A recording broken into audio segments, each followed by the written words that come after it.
السلام علیکم۔ آج آپ لوگوں کے لیے نہایت آسان عمل لے کر حاضر ہوا ہوں۔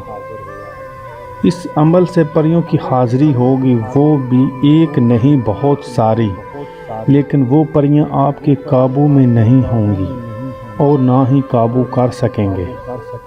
اگر آپ پریوں کا شوق رکھتے ہیں تو جلدی سے میرا چینل پریوں کی دنیا کو سبسکرائب کر لیں، کیونکہ اس چینل پر صرف پریوں کو قابو کرنے کے عمل بتائے جاتے ہیں۔ آج جو عمل لے کر آیا ہوں، اس سے آپ لوگوں کی سب سے بڑی خواہش پوری ہو جائے گی، کیونکہ اکثر لوگوں کا شوق ہے کہ ہم پریوں کو دیکھ سکیں وہ کیسی ہوتی ہیں۔ اس عمل میں جو طریقہ بتانے والا ہوں، اس طریقہ پر اگر آپ لوگوں نے عمل کیا تو انشاءاللہ اللہ کے حکم سے آپ کی ملاقات پریوں سے ہوگی، بلکہ بات چیت بھی کر سکیں گے۔ یہ عمل ایک راز تھا جو آپ لوگوں کو پیش کر رہا ہوں۔ جو لوگ سچے دل سے اس عمل کو کریں گے ان کو کامیابی نصیب ہوگی، بس یقین کا عمل ہونا چاہیے۔ عمل آپ کی نظر کرتا ہوں۔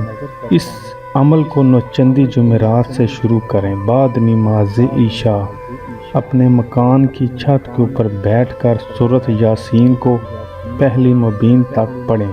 اس کے بعد پہلا کلمہ 100 مرتبہ اور پھر سورۃ یاسین کو پہلی مبین تک پڑھیں۔ اس کے بعد یہ الفاظ کہیں: اے پریوں کی ملکہ، حاضر ہو کر یہ میرا تحفہ قبول کر۔ یہ عمل مسلسل 7 دن کرنا ہوگا۔ انشاءاللہ اللہ کے حکم سے 7 دن بعد بہت ساری پریاں پریوں کی ملکہ کے ساتھ حاضر ہوں گی۔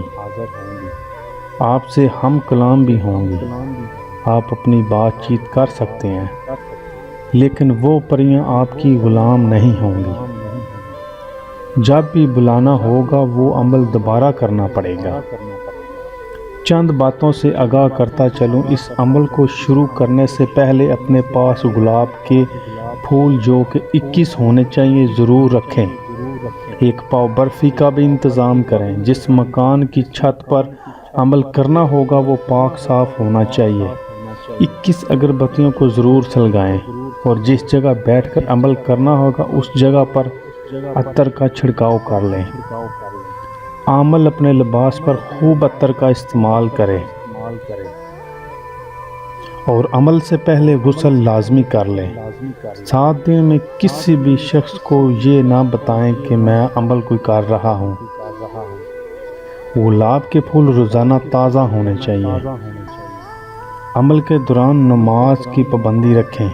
اس عمل کی اجازت کی ضرورت نہیں۔ یہ عمل عورت اور مرد دونوں کر سکتے ہیں۔ میں امید کرتا ہوں کہ آج کی ویڈیو آپ لوگوں کو پسند آئی ہوگی۔ اگر ویڈیو اچھی لگے تو اسے لائک اور شیئر ضرور کر دیں۔